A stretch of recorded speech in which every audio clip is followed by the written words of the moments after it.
پھر اس نے کھڑکیوں سے پردہ ہٹا کر کھڑکیاں کھول دیں۔ باہر گہرا سناٹا چھایا ہوا تھا۔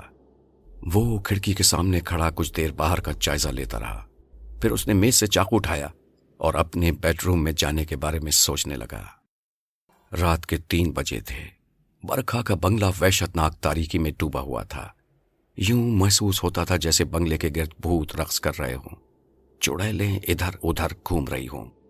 اس بنگلے کی طرف دیکھتے ہی خوف کی لہر دل میں اٹھتی تھی۔ برکھا اپنے بیڈ روم میں بے چینی سے ٹہل رہی تھی۔ بار بار اس کی نظر گھڑی پر جا رہی تھی۔ 3 بج چکے تھے۔ اب کسی بھی وقت ایک مخصوص آواز سنائی دینے والی تھی۔ تبھی کتے کے رونے کی بھیانک آواز سنائی دینے لگی۔ یہ آواز ایک خاص وقفے سے 3 بار سنائی دی۔ برکھا فوراً اپنے بیڈ روم سے نکل کر باہر گیٹ پر پہنچی۔ اس نے گیٹ کے اندر سے ہی پوچھا، یہ تم ہو؟ جی برکھا جی۔ فوراً ہی باہر سے آواز آئی۔ واسم گیٹ سے لگا کھڑا تھا۔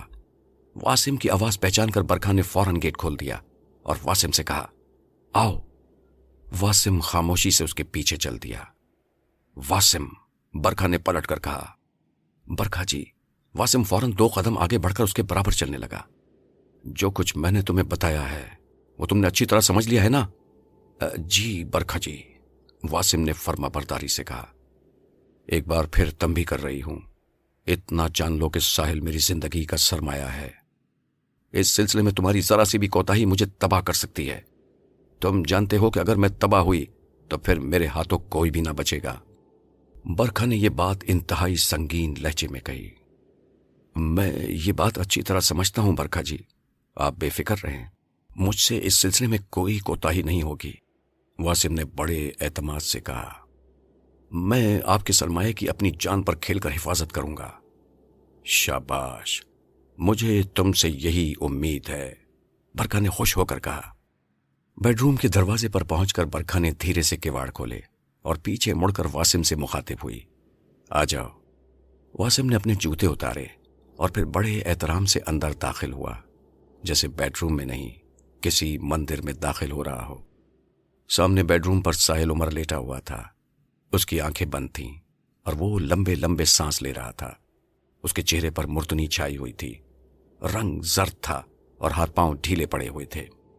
واسم نے گردن میں ہاتھ ڈال کر ساحل کو اٹھایا تو اس نے آنکھیں کھول دیں، لیکن نقاہت اتنی تھی کہ آنکھیں زیادہ دیر کھلی نہ رہ سکیں۔ وہ اپنے ہوش و حواس میں نہ تھا۔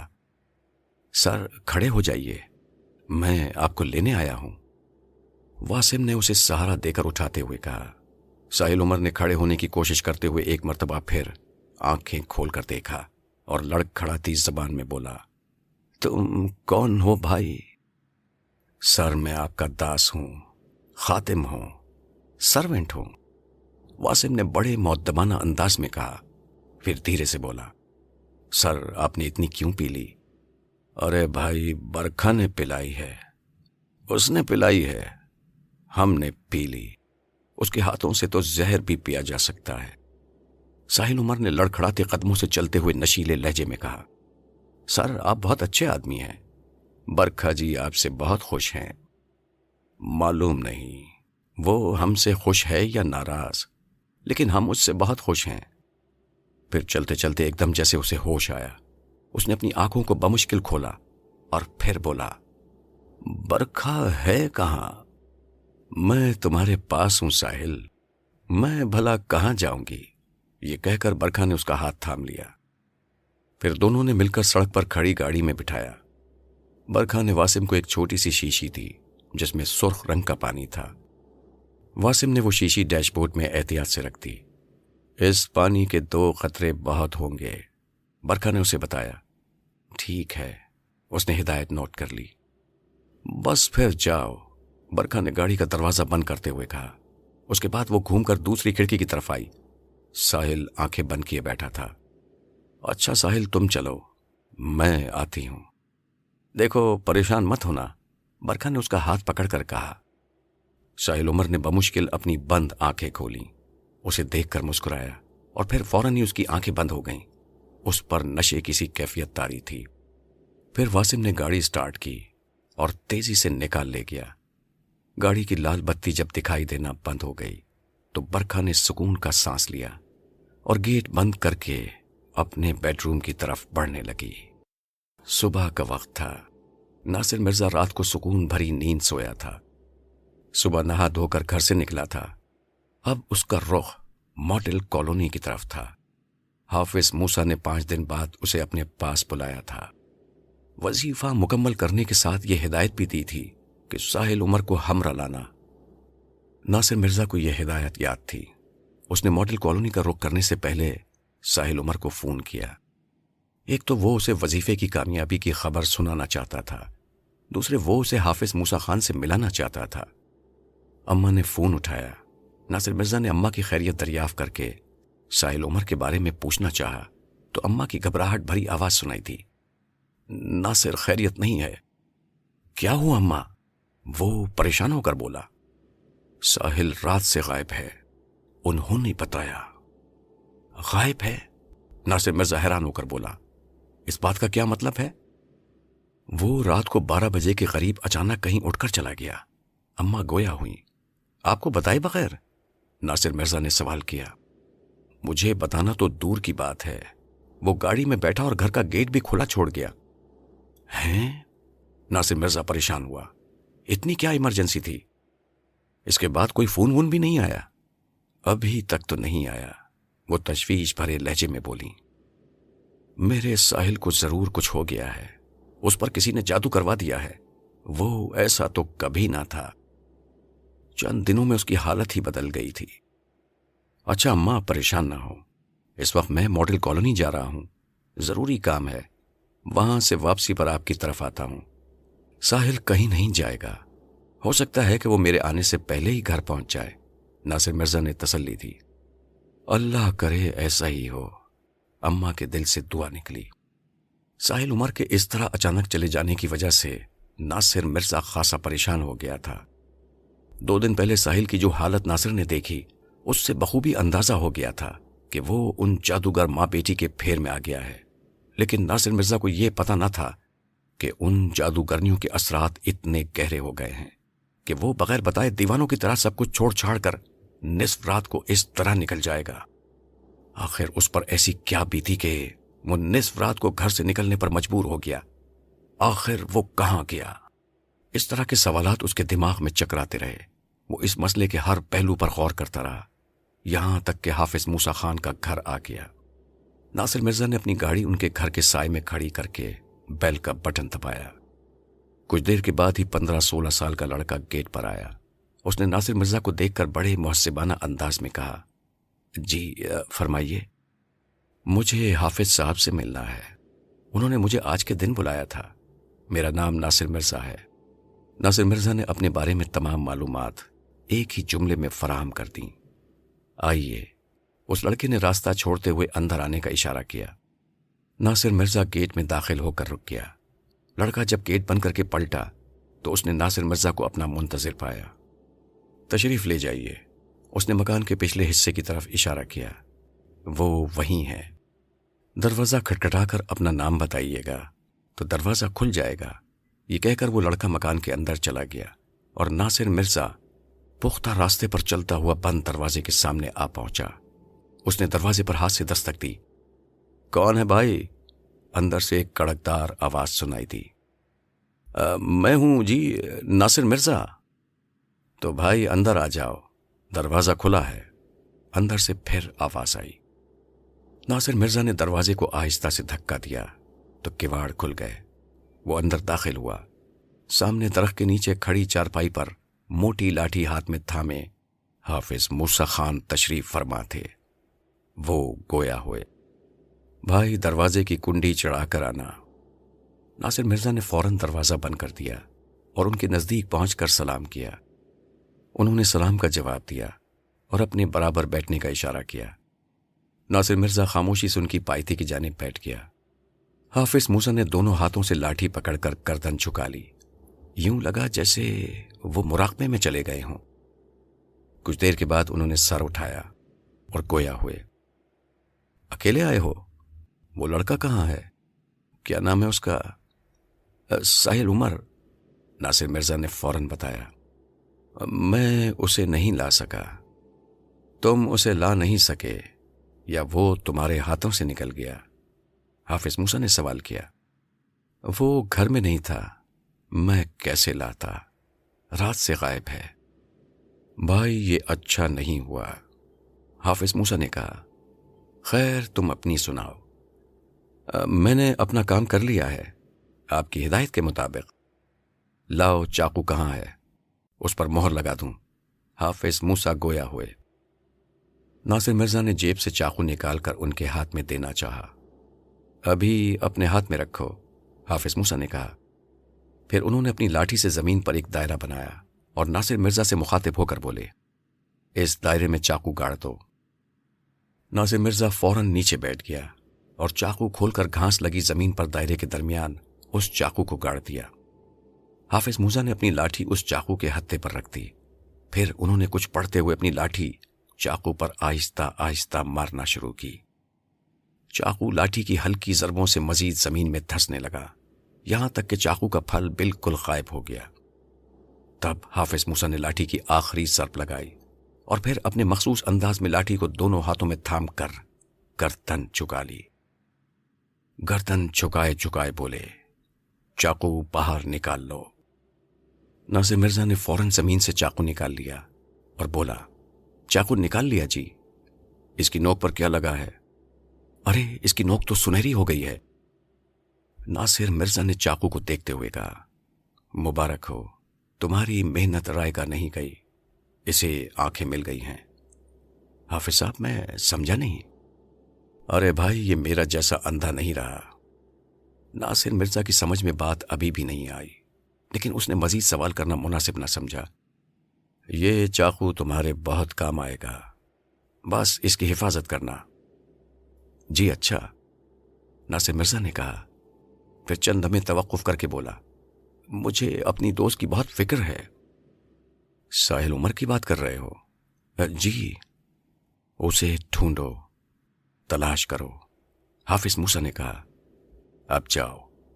یہ کہہ کر انہوں نے پھر دونوں ہاتھوں سے لاٹھی پکڑ لی اور اپنی گردن جھکا لی۔ ناصر مرزا کچھ دیر بیٹھا رہا، پھر وہ ان سے سوال کرنا چاہتا تھا کہ کہاں تلاش کروں، مگر وہ یہ سوال باوجود کوشش کے نہ کر پایا۔ حافظ موسیٰ نے بھی سر نہ اٹھایا۔ بالآخر اسے وہاں سے اٹھنا پڑا۔ وہ دونوں ساحل عمر کے گھر میں سر جوڑے بیٹھے تھے۔ ناصر مرزا نے مسعود آفاقی کو تمام صورتحال سے آگاہ کر دیا تھا۔ وہ باتیں جو مسعود آفاقی کے علم میں نہیں تھیں، وہ بھی اس نے بتا دی تھیں۔ دونوں کا ذہن بار بار ورشا اور برکھا کی طرف جا رہا تھا۔ انہیں یقین تھا کہ ساحل عمر ورشا کے گھر کی طرف گیا ہے، اس کے علاوہ وہ کہیں نہیں جا سکتا تھا۔ اگر چاہتا تو اب تک پلٹ کر آ گیا ہوتا۔ ان کا خیال تھا کہ وہ ورشا کے گھر جا کر کسی مصیبت کا شکار ہو گیا ہے۔ اب مسئلہ یہ تھا کہ ورشا کے گھر جا کر اسے کس طرح چیک کیا جائے۔ دونوں میں سے کسی نے ورشا کا گھر نہیں دیکھا تھا۔ وہ اسی ادھیڑ بن میں تھے کہ ورشا کا گھر کس طرح معلوم کیا جائے کہ مسعود کے ذہن میں ایک ترکیب آئی۔ وہ بولا، اگر ورشا کا ٹیلی فون نمبر معلوم ہو جائے تو پھر اس کا پتہ معلوم کرنے کی کوشش کی جا سکتی ہے۔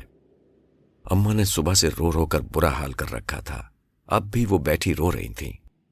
ٹیلی فون نمبر کا ذکر سنا تو انہوں نے فوراً دوپٹے سے آنسو پوچھے اور ساحل عمر کی ڈائری اٹھا لائی جس میں اس نے ٹیلی فون نمبر لکھے ہوئے تھے۔ مسعود آفاقی نے جلدی جلدی اس ڈائری کے ورق الٹے۔ بالآخر ایک جگہ اسے ورشا کا ٹیلی فون نمبر لکھا نظر آ گیا۔ مسعود آفاقی کا ایک دوست ٹیلی فون کے محکمے میں DE لگا ہوا تھا۔ اس نے ٹیلی فون کر کے اپنا مسئلہ بتایا۔ اس نے جواب میں کہا، 5 منٹ انتظار کرو۔ 5 منٹ کے بعد جب گھنٹی بجی تو وہ ٹیلی فون کی نہ تھی بلکہ گھر کی تھی۔ اماں فوراً گیٹ کی طرف بھاگی۔ ناصر مرزا اور مسعود آفاقی بھی ان کے پیچھے چلے۔ اماں نے جلدی سے گیٹ کھولا۔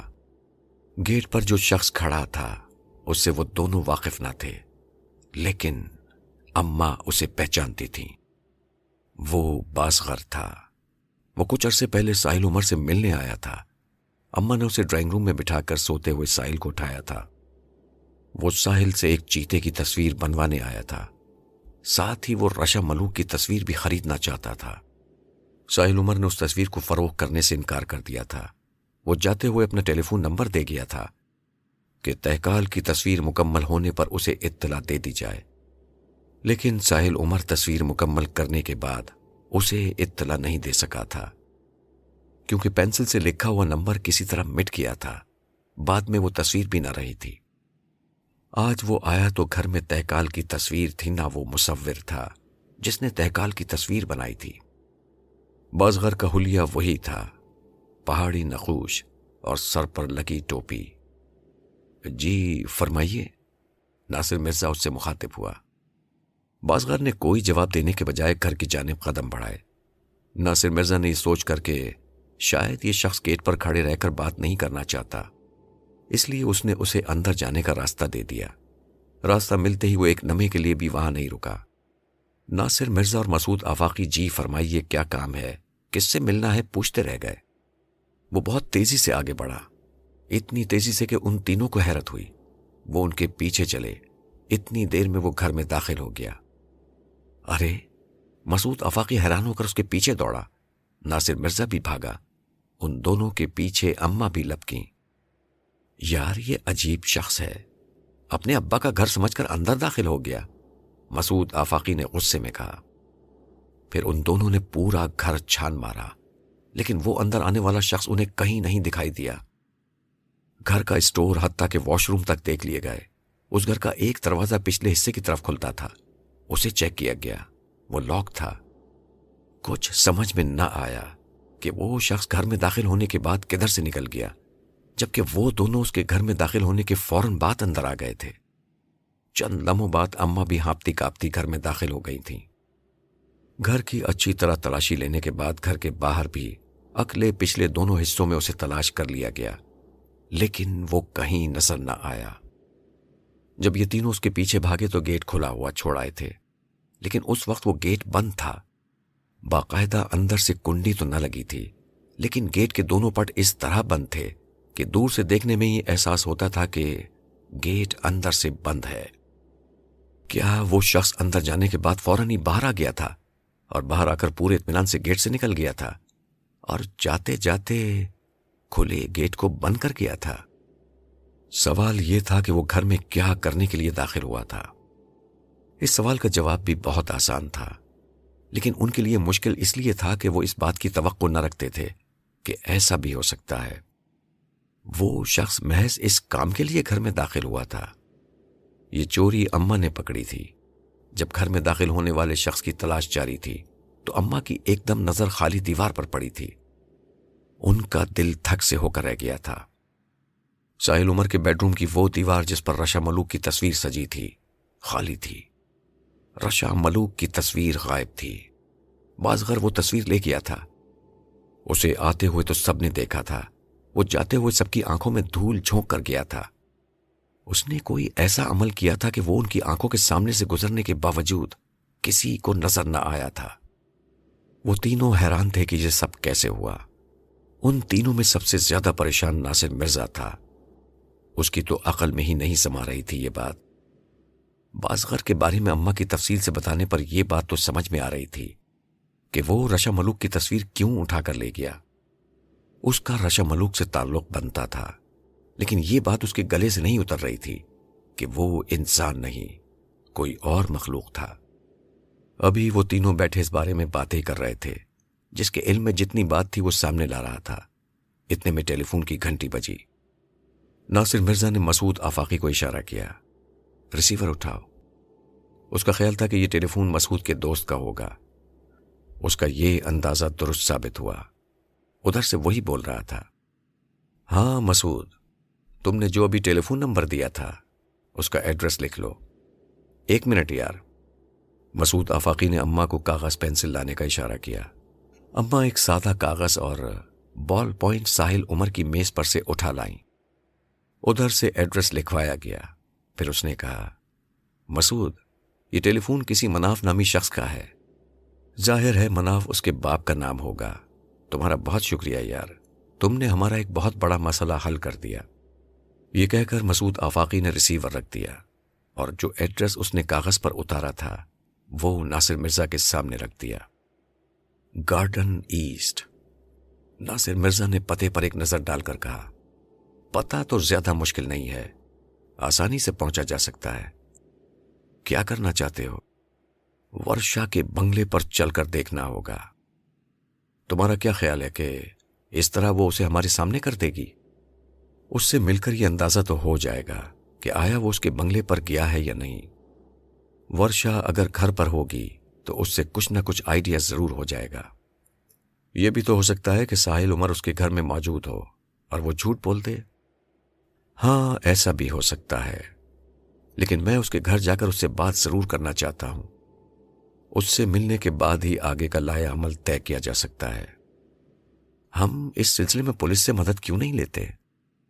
مسعود آفاقی نے رائے دی۔ تمہارے وہاں تعلقات بھی ہیں۔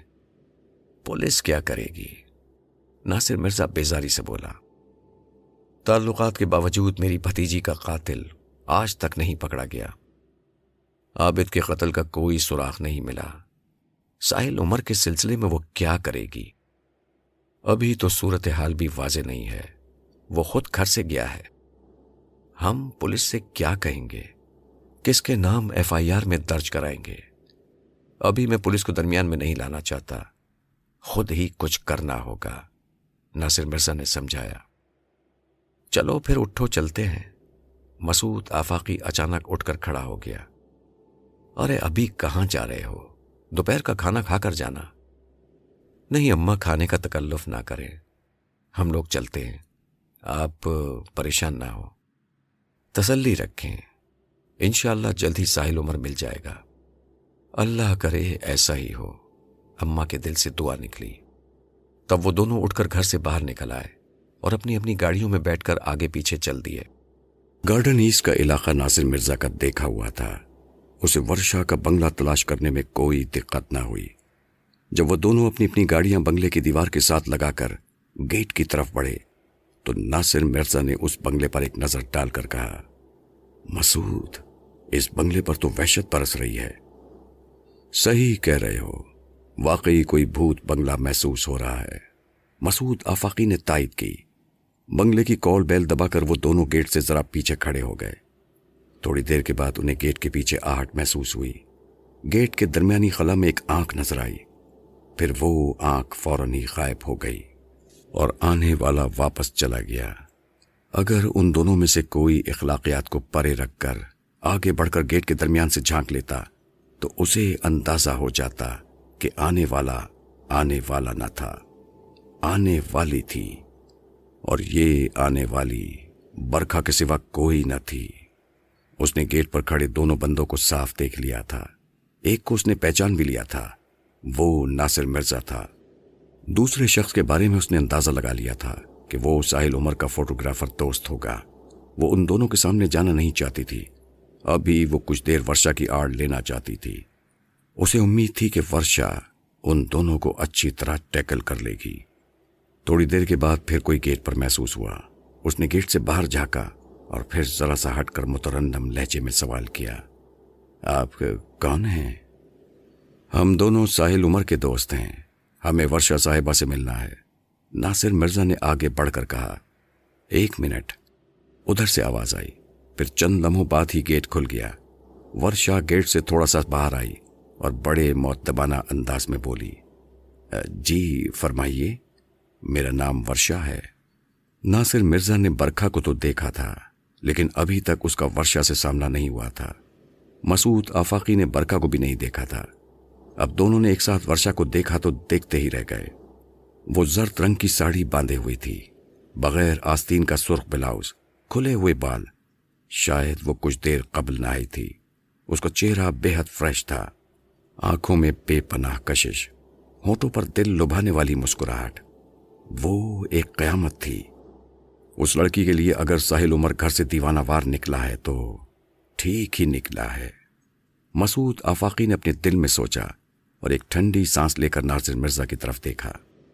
یہاں ساحل عمر صاحب تو نہیں ہیں؟ ناصر مرزا نے ہچکچاتے ہوئے سوال کیا۔ میرا مطلب ہے یہاں آئے تو نہیں؟ ساحل عمر صاحب، اس نے اپنی مترنم آواز میں دہرایا، پھر بے نیاز انداز میں بولی، کیا انہوں نے یہاں آنے کو کہا تھا؟ وہ آدھی رات سے گھر سے نکلے ہوئے ہیں، کچھ بتا کر نہیں گئے کہ کہاں جا رہے ہیں، بعد میں فون وغیرہ بھی نہیں کیا۔ ہم لوگ پریشان ہیں، ان کی اماں کا برا حال ہے۔ اماں کا؟ اچھا، ان کی نوکرانی؟ ورشا نے بات کاٹ کر سوال کیا، پھر خود ہی جواب دے دیا۔ ہم انہیں صبح سے ڈھونڈتے پھر رہے ہیں، کئی جگہ جا چکے ہیں، سوچا آپ سے بھی معلوم کرتے چلیں۔ آپ نے ناحق زحمت کی، یہ بات تو آپ ٹیلی فون کر کے بھی معلوم کر سکتے تھے۔ ورشا نے یہ کہہ کر دونوں کو بغور دیکھا، پھر مسکرا کر بولی، خیر کوئی بات نہیں، آپ ساحل صاحب کے دوست ہیں، آئیے اندر تشریف لے آئے، کچھ ٹھنڈا وغیرہ پی کر جائیے گا۔ میں آپ دونوں کے نام جان سکتی ہوں؟ مسعود آفاقی ہوں، فوٹوگرافر۔ میں ناصر مرزا ہوں، شکاری۔ ناصر مرزا نے مسعود کے انداز میں جواب دیا اور ہنس پڑا۔ اوہ، بے ساختہ ورشا کے منہ سے نکلا، لیکن ناصر مرزا سمجھ نہ سکا کہ اس نے اوہ کس بات پر کی۔ وہ ابھی تک گیٹ پر جمی کھڑی تھی۔ اس نے اندر آنے کی دعوت ضرور دی تھی، لیکن انہیں گھر میں لے جانے کے موڈ میں نہ تھی۔ دوسرے اس نے اتنے سوال کر لیے تھے، لیکن ساحل عمر کے بارے میں کچھ نہیں بتایا تھا۔ ناصر مرزا نے تب براہ راست سوال کیا، جی آپ نے ساحل عمر کے بارے میں کچھ نہیں بتایا؟ وہ اگر یہاں آئے ہوئے ہوتے تو میں ضرور ان کے بارے میں کچھ بتاتی۔ ورشا نے پھر بھی واضح جواب نہ دیا۔ آپ کی ساحل سے کب ملاقات ہوئی تھی؟ میری ان سے ملاقات پر کوئی پابندی تو نہ تھی، ہم جب چاہتے مل لیتے۔ ورشا نے پھر گول مول جواب دیا۔ اچھا جی، ہم چلتے ہیں، آپ کو زحمت ہوئی؟ اگر ان کا کوئی فون آ جائے تو ہمارے بارے میں ضرور بتا دیجیے گا، ناصر مرزا نے کہا۔ جی بہت بہتر، میں ضرور بتا دوں گی۔ یہ کہہ کر وہ واپس پلٹی۔ اس نے ان دونوں کے جانے کا انتظار نہ کیا، فوراً گیٹ بند کر دیا۔ وہ دونوں ہکا بکا گیٹ کو دیکھتے رہ گئے۔ یار ناصر مرزا، تم یہاں کیوں آئے تھے؟ مسعود آفاقی نے اپنی گاڑی کی طرف بڑھتے ہوئے کہا۔ ایک تو میں ان قیامتوں کا گھر دیکھنا چاہتا تھا، دوسرے میں ساحل عمر کے بارے میں ان سے براہ راست معلوم کرنا چاہتا تھا، ناصر مرزا نے وضاحت کی۔ چلو گھر تو تم نے دیکھ لیا، ایک مسئلہ حل ہو گیا، لیکن ساحل عمر کے بارے میں اس نے کچھ نہیں بتایا۔ مسعود آفاقی کے لہجے میں غصہ تھا۔ اس کے باوجود مجھے یقین ہے کہ ساحل عمر گھر سے نکل کر سیدھا ادھر ہی آیا۔ مجھے تو یوں محسوس ہوتا ہے جیسے وہ گھر کے اندر موجود ہو۔ کیا تم جانتے ہو کہ ورشا سے پہلے گیٹ پر برکھا آئی تھی؟ اس نے گیٹ پر مجھے دیکھا اور واپس چلی گئی، کیونکہ پہلے آنے والی کالے لباس میں تھی۔ لباس کی جھلک میں نے گیٹ کے خلا سے دیکھی تھی۔ اندر جا کر اس نے ورشا کو بھیج دیا کہ وہ گول مول جواب دے کر ہمیں ٹرخا دے، لیکن ہم ٹرخنے والوں میں سے نہیں ہیں، ناصر مرزا پرعزم لہجے میں بولا۔ اے بھائی، کیا کرنے کا ارادہ ہے؟ مسعود آفاقی ذرا چونک کر بولا۔ یار ایک بات ہے، ساحل اپنی گاڑی پر گھر سے نکلا ہے، اگر وہ اس وقت گھر میں موجود ہے تو اس کی گاڑی بھی یہاں موجود ہوتی، ناصر مرزا نے قیاس آرائی کی۔ تم نے یہ بات تو عقل مندی کی ہے۔ میں ذرا گیٹ سے اندر جھانک کر دیکھ لوں، ممکن ہے گاڑی اندر کھڑی نظر آ جائے۔ ہاں دیکھو۔ مسعود آفاقی اپنی گاڑی میں بیٹھتا بیٹھتا باہر نکل آیا۔ دونوں نے باری باری گیٹ کے درمیان جو خلا تھا اس سے اندر جھانک کر دیکھا۔ اس سے سامنے ایک محدود حصہ نظر آ رہا تھا، وہاں گاڑی نہ تھی۔ مسعود کیا خیال ہے، بنگلے کے پیچھے نہ چلیں؟ ناصر مرزا نے پوچھا۔ ایک نظر پچھواڑے پر بھی ڈال لیں۔ چلو، مسعود آفاقی نے اتفاق کیا۔ وہ دونوں اپنی گاڑیاں وہیں چھوڑ کر بنگلے کے پیچھے آ گئے۔ دوپہر کا وقت تھا، اچھی خاصی گرمی تھی۔ پچھلی گلی میں کوئی نہ تھا۔ دیوار اونچی تھی، لیکن اتنی اونچی نہ تھی کہ اس پر چڑھا نہ جا سکے۔ دیوار میں ایک جگہ بلاک ٹوٹا ہوا تھا۔ ناصر مرزا نے پیر اس میں ٹکایا اور ذرا سا اچک کر دیوار کو دونوں ہاتھوں سے تھام لیا۔ جب اس نے سامنے نظر ڈالی تو اس کی آنکھیں چمک اٹھیں۔ ساحل عمر کی گاڑی ایک درخت کے نیچے کھڑی تھی۔ وہ فوراً دیوار سے اتر آیا اور مسعود آفاقی کو فوراً اپنے پیچھے آنے کا اشارہ کیا۔ وہ جلد سے جلد یہاں سے ہٹ جانا چاہتا تھا۔ ساحل کی گاڑی اندر موجود ہے، ناصر مرزا نے راستے میں بتایا۔ پھر کیا کہتے ہو، گھر میں گھس جائیں؟ مسعود آفاقی کو جوش آ گیا۔ برکھا بڑے اثر و رسوخ والی عورت ہے، گھر میں زبردستی داخل ہونے کی صورت میں ہم پر کیس بھی بن سکتا ہے، ناصر مرزا نے اسے سمجھایا۔ پھر چند لمحے توقف کر کے بولا، گھر چلو، وہاں کچھ بیٹھ کر سوچتے ہیں۔ یار معاملہ بہت سنگین ہو گیا ہے. مجھے یوں لگتا ہے جیسے میرا دوست کسی مشکل میں گرفتار ہو گیا ہو، مسعود آفاقی نے بڑی تشویش بھرے انداز میں کہا اور اپنی گاڑی کا دروازہ کھول کر اس میں بیٹھ گیا. پھر دونوں گاڑیاں آگے پیچھے اپنے راستے پر ہو لیں. دونوں گاڑیوں کے جانے کے بعد وہ شخص درخت کی اوٹ سے نکل آیا. قریب ہی اس کی موٹر سائیکل کھڑی تھی. موٹر سائیکل کی گدی پر بیٹھ کر اس نے اپنی شرٹ کی جیب سے موبائل فون نکالا اور کسی کا نمبر ملانے لگا. مشکل سے 30 سیکنڈ اس نے کسی سے بات کی، پھر موبائل فون اپنی جیب میں ڈال لیا. وہ اگرچہ ورشا کے بنگلے سے ذرا فاصلے پر کھڑا تھا، لیکن اتنی دور نہ تھا کہ اسے بنگلے کا گیٹ دکھائی نہ دے رہا ہو. وہ وہاں انجان بنا کھڑا تھا، لیکن اس کی نظریں بنگلے کے گیٹ پر تھیں. وہ وہاں کئی گھنٹے سے تھا. کبھی وہ اپنی موٹر سائیکل چیک کرنے بیٹھ جاتا، کبھی بنگلے کے گیٹ تک آ کر واپس اپنی جگہ پہنچ جاتا، کبھی درخت کے سہارے کھڑے ہو کر سگریٹ پینے لگتا. وہ ورشا کے بنگلے کی نگرانی کر رہا تھا. اس بات میں کسی قسم کا شبہ نہ تھا کہ وہ نگرانی کیوں کر رہا تھا. یہ بات ابھی راز میں تھی. پھر یہ بات بھی زیادہ راز میں نہ رہ سکی. جیسے ہی بنگلے کے گیٹ سے گاڑی نکلی، وہ بجلی کسی تیزی سے موٹر سائیکل پر سوار ہو گیا. موٹر سائیکل پر سوار ہوتے ہی اس نے یہ چیک کر لیا تھا کہ گاڑی کون چلا رہا ہے. گاڑی میں ورشا تھی، زرد ساڑی اور سرخ بلاؤز میں. اس نے اپنے بال سنوار لیے تھے، چہرے کی نوک پلک درست کر لی تھی. ورشا کی گاڑی آگے نکلتے ہی اس نے موٹر سائیکل پر بیٹھے بیٹھے موبائل فون کا نمبر ڈائل کیا اور بڑے کرخت لہجے میں کہا، موسم بہت خوشگوار ہے. پھر اس نے فون اپنی جیب میں ڈالا، موٹر سائیکل کو کک لگائی. گاڑی اسٹارٹ ہوتے ہی وہ کسی گولی کی طرح ورشا کی گاڑی کی طرف چلا. ورشا کی گاڑی بڑی سڑک پر آئی تو وہاں سے ایک پجیرو اس کے پیچھے لگ گئی. اس جیپ میں 4 خونخوار بندے موجود تھے. ورشا کی گاڑی برج کراس کر کے 3 تلوار والی چورنگی کی طرف بڑھ رہی تھی. ورشا کو پتہ نہ تھا کہ اس کی گاڑی کے ساتھ ایک موٹر سائیکل سوار اور اس کے پیچھے ایک جیپ مسلسل تعاقب میں ہے. اس نے اپنی پسند کا ایک کیسٹ لگایا ہوا تھا اور وہ برق رفتاری سے اڑی جا رہی تھی. آگے جا کر اس کی گاڑی سپر مارکیٹ سے دائیں جانب گھومی. اس کے بعد اس نے خرکار چورنگی کی طرف رخ کیا. ابھی وہ چورنگی کے قریب پہنچنے ہی والی تھی کہ موٹر سائیکل سوار اچانک اس کی گاڑی کے سامنے آ گیا. ورشا نے اپنی گاڑی بچا کر دائیں جانب نکلنے کی کوشش کی تو پجیرو نے اسے دوسری سائڈ سے گھیر لیا. ورشا کو اب گاڑی روکے بنا چارہ نہ تھا. گاڑی رکتے ہی پجیرو سے 4 خونخوار بندے کوریلوں کی طرح باہر نکلے. ان کے ہاتھوں میں آتشی ہتھیار تھے.